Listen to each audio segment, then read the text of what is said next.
ကဲဘယ်လိုတွေဖြစ်ကြရလဲဗျာခင်ဗျားတို့ကရက်ွက်ထဲမှာလူကြီးတယောက်ဆိုပြီးတော့ရက်ွက်ထဲမှာရံဖြစ်နေတဲ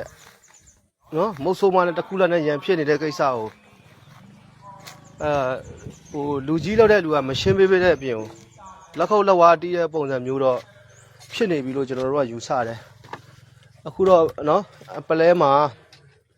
UNG ဘက်ကတက်တွေကစားတိုက်တယ်တဲ့ BNI ကိုBNI ကိုစားတိုက်တယ်ကြားတဲ့ခါကျတော့ BNI ဘက်ကတော့ကျွန်တော်တို့ကရက်တီရတော့မယ်ခင်ဗျားတို့တွေတော်လန်ရေးကိုတော်လန်ရေးနဲ့တူအောင်မလုပ်ဘူးယုံကြည်ချက်တွေကိုအလွဲသုံးစားလုပ်တဲ့လူတွေခင်ဗျားတို့ကြဆုံးလိမ့်မယ်ပြည်သူတရက်လုံးအနေနဲ့လည်း BNI ဘက်ကရက်တီပေးကြပါနော်အခုကျွန်တော်တို့ဒီအခုပဲကျွန်တော်တို့ BNI တက်တွေနဲ့ UNG လောက်ခံတက်တွေတိုက်နေကြပါပြီနော်ကျေးဇူးပြုပြီးတော့ပြည်သူလူထုအနေနဲ့လည်းလက်ရှိအချိန်တွေမှာ BNI တွေဘက်ကရက်တီပေးဖို့ကျွန်တော်တို့ကတောင်းဆိုခြင်းနဲ့တိုင်းပြည်ရဲ့အခက်အခဲကြက်တဲတွေဖြစ်နေတဲ့အချိန်မှာကျွန်တော်တို့ဗတ်ပေါင်းစုံရန်သူအားရအောင်လုပ်နေတဲ့ကိစ္စကြီးကတော့ကျွန်တော်တို့အနေနဲ့လက်မခံပါဘူးအဲ့တော့ကျွန်တော်တို့တွေကလက်ရှိနိုင်ရစားတဲ့စစ်အာဏာရှင်စနစ်ကိုတော်လှန်နေတဲ့အချိန်မှာကျွန်တော်တို့ရဲ့လက်အောက်မှာရှိနေတဲ့သေးငယ်တဲ့အဖွဲ့အစည်းတွေကိုမစူးစီးဘဲနဲ့ပြောလို့ရင် Federal တို့ Social တို့ Democracy တို့အမျိုးမျိုးသောခေါင်းစဉ်တွေနဲ့ကျွန်တော်တို့နိုင်ငံမှာပြောတာရှိတယ်။ဒါပေမဲ့လက်ရှိအချိန်တွေမှာတော့ကျွန်တော်တို့တွေကကတောင်းကြိုက်တခြားဖင်တခြားနဲ့ကျွန်တော်တို့ဖြစ်ချင်တဲ့ဆန္ဒတွေထက်ကျွန်တော်တို့လိုအပ်နေတဲ့ကာလတွေကိုဖျက်ဆီးမှုဆိုရင်ကျွန်တော်တို့ဖြစ်ချင်တဲ့ဆန္ဒတွေကိုဆန္ဒမစောဘဲနဲ့ပြည်သူလိုလားတဲ့စစ်အာဏာရှင်စနစ်ကိုစနစ်တကျတိုက်ဖြတ်ဖို့ဆိုရင်လက်တွဲညီစီစီရုံညီညွတ်ညွတ်ရှိဖို့တော့လိုတယ်အခု BNI တွေကို BNI တက်ကိုအခုလက်ရှိ MOD အောက်ကတက်ရင်တပ်ဖွဲ့တွေကဝင်တိုက်နေတဲ့ကိစ္စကြီးကတော့ဒါတော်တော်ရုပ်ပေါက်သွားပြီအကျိုးစီးပွားပေါ်မှာမှီတင်းနေတဲ့ကျွန်တော်တို့ရဲ့ဒီတော်လန်ရေးကြီးကနိုင်ငံတကာပြရုံမှာတော်တော်လူအထင်သေးစရာနိုင်ငံတကာကနေပြီးတော့အထင်မြင်သေးလောက်တဲ့အဆင့်ကြီးကိုဖြစ်နေတဲ့ကိစ္စကြီးကတော့ကျွန်တော်တို့အနေနဲ့လက်မခံပါဘူးအဲ့တော့သက်ဆိုင်ရာ UNG MOD လူကြီးတွေအနေနဲ့လည်းကိုလူမျိုးချင်းချင်းကိုတော်လန်ရေးသမားချင်းချင်းကြားမှာပြန်လဲတိုက်ခိုက်ပစ်ခတ်တပ်ဖြတ်နေတဲ့ကိစ္စတွေကိုရှင်းပါခင်ဗျားတို့တွေလက်ရှိကာလမှာတရားမျှတမှုဒန်းတူညီမျှမှုဆိုတာထက်ကိုခင်ဗျားတို့ပွင့်လင်းမြင်သာမှုမရှိတဲ့နော်ခင်ဗျားတို့ရဲ့တရားစီရင်ရေးစနစ်တွေ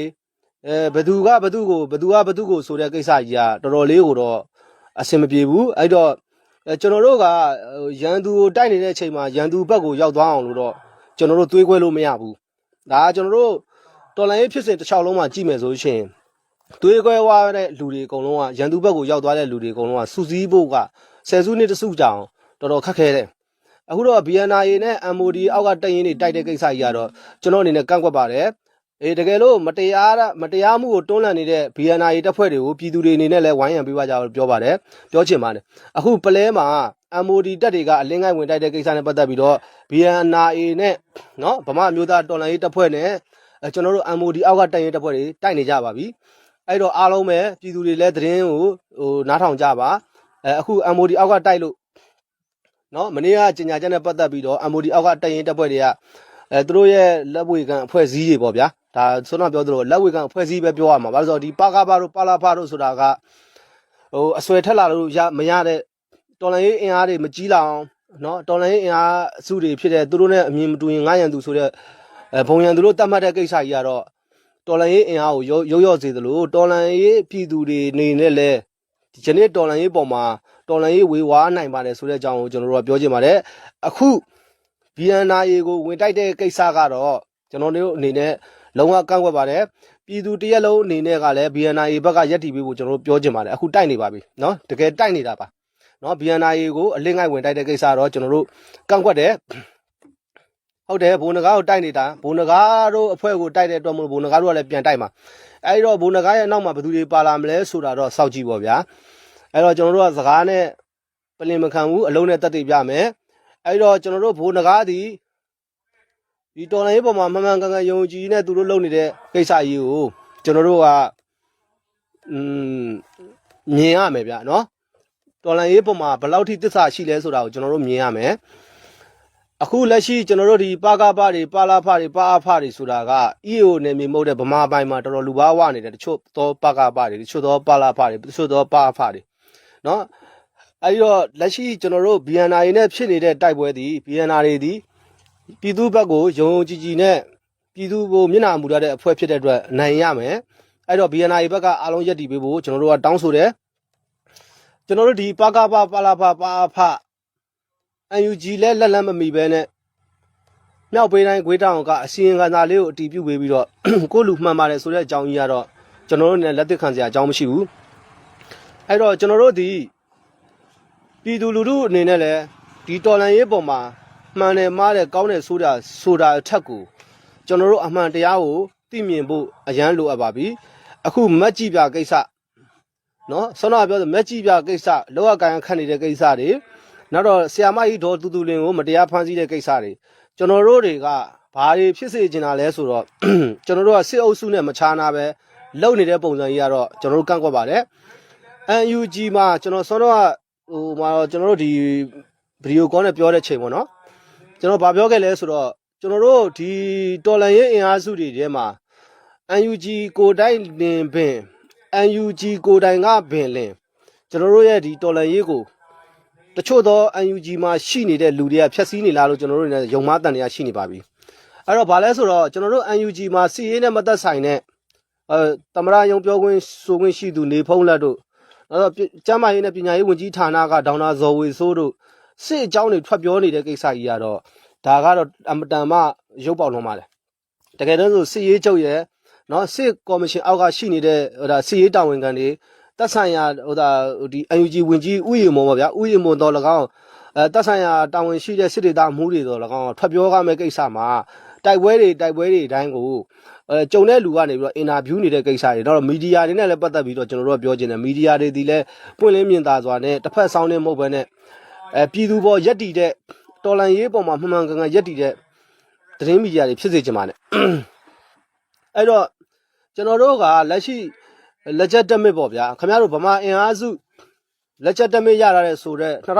2020ရွေးကောက်ပွဲရလက်ကြီးကိုစောက်ကြောင်းပြပြီးတော့ခင်ဗျားတို့ဒီ2008ဖွဲ့စည်းပုံအခြေခံဥပဒေမူကြီးကိုကင်ပြီးတော့ခင်ဗျားတို့ကအနိုင်ရလွတ်တော်ကိုယ်စားလှယ်တို့ဆွဆွဲပြောဆိုနေတဲ့ကိုအထင်ကြီးတွေးနှထင်ရောက်နေတဲ့လူတွေကိုပြောချင်တယ်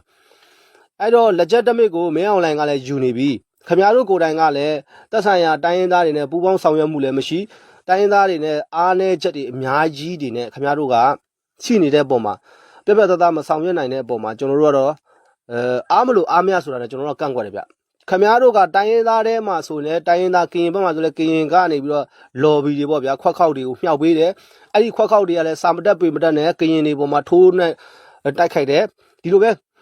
အဓိကတော့ခင်ဗျားတို့ကကရင်ပေါ်မှာမကျင်တဲ့ပုံစံမျိုးတွေတချို့ဟာတွေတွေ့ရတယ်တော်လိုင်းပေါ်မှာအဲ့တော့အခုခင်ဗျားတို့ကကိုဗမာပိုင်မြေမှာတော့မှလွတ်မြောက်စွာအဲ့တော့ဒီမြေပြင်မှာရှိနေတဲ့အခြေအနေတွေတက်ကိုဆိုတော့ကိုဒီဗမာပိုင်မြေတော်မှ unit တစ်ခုကိုမတိဆောက်နိုင်မဲနဲ့ပြည်တော်စုစနစ်ဆိုပြီးစောက်ကြီးစောက်ကျင်နေငါတို့ကအနိုင်ရလွတ်တော်ကိုဆိုလဲငါတို့ကအနိုင်ရလွတ်တော်အမတ်တွေဆိုပြီးတော့ကိုလက်ချက်တမစ်အစိုးရလို့သတ်မှတ်နေတယ်ဟိုကခင်ဗျားတို့ကအောက်တန်းစားတော်လန်ရေးနဲ့အတွေးခေါ်မဲ့တဲ့တော်လန်ရေးဖြစ်နေပြီအဲ့တော့အခုလက်ရှိ BNI တွေဒီတရားသောစစ်ကိုဆင်နွှဲတယ်လို့ကျွန်တော်တို့ကမှတ်ချက်ပြုတယ် BNI ဒီရန်သူနဲ့အတူเนาะခင်ဗျားတို့ကဟိုရန်သူနဲ့အတူခင်ဗျားတို့ကဟိုရက်တီအောင်လို့ BNI ကိုတွန်းပို့နေတာ BNI ဒီပြည်သူ့ဘက်ကိုရက်တီတဲ့အဖွဲ့အစည်းဖြစ်တဲ့အတွက်ဘရောမှလည်းရန်သူနဲ့ပေါင်းမယ်လို့တော့ကျွန်တော်တို့ကမယုံကြည်ဘူးယုံလည်းမယုံဘူး BNI ဒီပြည်သူ့ဘက်ကိုမရက်တီပြီးပြည်သူလူထုနဲ့အတူဟိုအောင်ပွဲရတဲ့အထိတိုက်မဲ့တိုက်ပွဲဆိုတဲ့ပုံပေါ်နေတဲ့အဖွဲ့အစည်းလို့ကျွန်တော်တို့မှတ်ယူတယ်အဲ့တော့လက်ရှိကျွန်တော်တို့ဒီတော်လန်ရေးအင်အားစုထဲမှာအားကောင်းနေတဲ့ပြည်သူလူထုအညာဒေသကမျှော်လင့်နေတဲ့ဗမာယူနစ်အတွက်ကိုတိုက်ပေးနေတဲ့ဆွမ်းနာပြောသလို BNI အဖွဲ့ဇီးတစ်ခုကိုဒီလိုမျိုးကြီးခင်ဗျားတို့တွေတစ်ဖက်ဆောင်းနေကြီးနဲ့လောက်တာကြီးကတော့တိတ်အဆင်မပြေဘူး BNI အနောက်မှာ EAO တွေရှိပါတယ် BNI ဒီအမှန်တရားကိုလုံနေတဲ့ဖော်ဆောင်နေတဲ့အဖွဲ့အစည်းဖြစ်နေတယ် BNI ရဲ့အမှန်တရားကိုဖော်ဆောင်နေတာလှုပ်ဆောင်နေတာဖြစ်တယ် BNI ဒီအမှန်တရားကိုလုံနေတဲ့အဖွဲ့မဟုတ်ဘူးအမှန်တရားကိုလုံနေတယ်ဆိုတာကလှုပ်ယူပြီးတော့လူရုပ်တွေစုပြီးတော့လှုပ်ယူတဲ့ကိစ္စအဲ့တော့ကျွန်တော်တို့ BNI ကိုတက်ဆိုင်ရာ EAO တွေနဲ့တက်ဆိုင်ရာဒေသမှာရှိတဲ့ local တွေကလည်းဝိုင်းရံပေးပါစစ်ရေးရာကျွန်တော်တို့ဒီမတရားဖိနှိပ်ချုပ်ချယ်တဲ့စစ်အာဏာရှင်နဲ့အတူကိုအာဏာရအစိုးရလို့သတ်မှတ်ထားတဲ့အာဏာယူတွေကိုပင်လင်းမြေပြင်ပေါ်ကနေအပြီးပိုင်တိုက်ထုတ်နိုင်ကြပါစေလို့ကျွန်တော်အနေနဲ့မှတ်ချက်ပြုပါတယ် အဲ့တော့အခုနော်ဒီမနက်ခင်းမှာနေဝင်ပစ်တယ်တဲ့ဝင်ပစ်ပြီဆိုတော့ BNI ကလည်းသူကကြေညာချက်နဲ့အတူသူကစတိုက်မယ်လို့ပြောထားပေမဲ့လည်းဟိုဘက်ကနေစပြီးတော့တိုက်တဲ့အတွက်အခုတိုက်ခါပြပြီအဲ့တော့ BNI ဘက်ကနေရက်တီပေးပါကျွန်တော်တို့ဗမာပြည်သူလူထုတော်တော်များများနော်တိုင်းရင်းသားညီကိုမောင်နှမတွေရောတက်ဆိုင်ရာ EAO တွေရောကျွန်တော်တို့အနေနဲ့မျှော်လင့်ပါတယ်တက်ဆိုင်ရာအဖွဲ့အစည်းအသီးသီးကလည်းဒီအပေါ်မှာကျွန်တော်တို့မှတ်ချက်ပြုပြီးတော့ကြေညာချက်တွေထုတ်ပေးဖို့ကျွန်တော်အနေနဲ့တောင်းဆိုတယ်ကျွန်တော်တို့ဒီအမှန်တရားကိုချစ်မြတ်လို့တဲ့အမှန်တရားကိုလိုလားတဲ့အမှန်တရားကိုသိမြင်တယ်ဆိုလို့ရှိရင်တော့တော်လန်ရေးသမားကောင်းတွေပြီးသားကြပါလို့ကျွန်တော်အနေနဲ့ပြောချင်ပါတယ်နော်အဲ့တော့ကျွန်တော်တို့ဒီ BNI ကိစ္စကတော့ဒါအခုလက်ရှိ hot issue ဖြစ်သွားတဲ့ကိစ္စဖြစ်တယ်အဲ့တော့ကျွန်တော်တို့ပြည်တွင်းရေးကိစ္စတွေနဲ့အတူနောက်ကျွန်တော် live တွေမှာနိုင်ငံရေးသုံးသက်ချက်တွေကျွန်တော်လာပါမယ်စီရေးသုံးသက်ချက်တွေလာပါမယ်အခုတော့ BNI ကိုကျွန်တော်တို့ဝိုင်းရံပြီးတော့ရက်တီပေးဆောင်ရွက်ပေးကြပါလို့ကျွန်တော်အနေနဲ့မြစ်တာရက်ခံတယ်ကျွန်တော်တို့ကမ္ဘာနိုင်ငံရေးရှုပ်ထွေးနေတဲ့အချိန်မှာမြန်မာနိုင်ငံရေးလည်းရှုပ်ထွေးလာပြီအဲ့တော့အဖြူနဲ့အမဲစိတ်နဲ့သူနော်ဖားနဲ့ငါးနဲ့တော်လန်ရက်ကွဲလာပြီကျွန်တော်တို့ဒီဘုံရန်သူရဲ့ခြေရာကိုလိုက်တိုင်းနေတဲ့ဘုံရန်သူရဲ့စစ်အာဏာရှင်ရဲ့လှုပ်ထုံးလှုပ်နည်းတွေကိုကိုးကွယ်နေတဲ့မြည်သည့်လက်နက်ကင်အဖွဲ့အစည်းမဆိုမြည်သည့်လူအဖွဲ့အစည်းမဆိုကျွန်တော်တို့ကပြည်သူလူထုနဲ့တသားတည်းရက်တည်ပြီးတော့အတိအမြင်အမှန်တွေကိုမြင်နိုင်တွေ့နိုင်ပြီးတော့ပြပြီးတော့ကျွန်တော်တို့ကထောက်ပြဝေဖန်ပြီးတော့ကျွန်တော်တို့တွန်းလှန်ကြပါလို့ကျွန်တော်အနေနဲ့တိုက်တွန်းပါတယ်တော့တရားသောစစ်မှာ BNI အောင်ရမယ် BNI ရဲ့ရဲဘော်တွေလည်းတရားသောစစ်ကိုဆင်နွှဲနေတဲ့အတွက်နော် BNI ဒီအောင်ပွဲနဲ့အတူပြန်လာမယ်လို့ကျွန်တော်ယုံကြည်တယ်အဲ့တော့ခင်ဗျားတို့တပ်ဆိုင်ရာလူကြီးတွေကိုကျွန်တော်မေးချင်တယ်ခင်ဗျားတို့ဒီစစ်ပွဲကိုရပ်ပေးမှလားညှိနှိုင်းဆောင်ရွက်မှလားဆိုတာကျွန်တော်ပြောချင်တယ်ခင်ဗျားတို့စစ်မတိုက်ဘူးဆိုလို့ရှိရင်လည်းဒီတော်လန်ရေးတွေကတရားဝင်နှုတ်ထွက်ကြပါတပ်ဆိုင်ရာအဖွဲ့အစည်းအသီးသီးဟာတကယ်လို့ဒီတော်လန်ရေးမှာစစ်မတိုက်ဘူးဆိုရင်ယုံကြည်မှုမရှိဘူးဆိုရင်ခင်ဗျားတို့ပြပြတသားရက်တီပါတော်လန်ရေးမှာပြည်သူလူထုဝေဝါအောင်စစ်အာဏာရှင်သဘောကျအောင်ခင်ဗျားတို့မလုပ်ပါနဲ့ကျေးဇူးပြီးတော့ကျွန်တော်တောင်းပန်ပါနဲ့အဲ့တော့ကျွန်တော်တို့လက်ရှိဒီဖြစ်နေတဲ့စစ်အာဏာရှင်ဝမ်းတောင်စစ်အုပ်စုတွေအားရအောင်ခင်ဗျားတို့တွေဒါတက်ပုံဖော်နေကြတာလားဆိုတာကိုကျွန်တော်တို့ယုံမတန်တရားဖြစ်မိပါတယ်ပြည်သူတွေကလည်း BNI ကိုဝိုင်းရံပေးကြပါလို့ကျွန်တော်အနေနဲ့တောင်းဆိုပါတယ်เนาะကျွန်တော်နာမည်နိုင်အောင်ပါအားလုံးကိုကျေးဇူးတင်ပါတယ်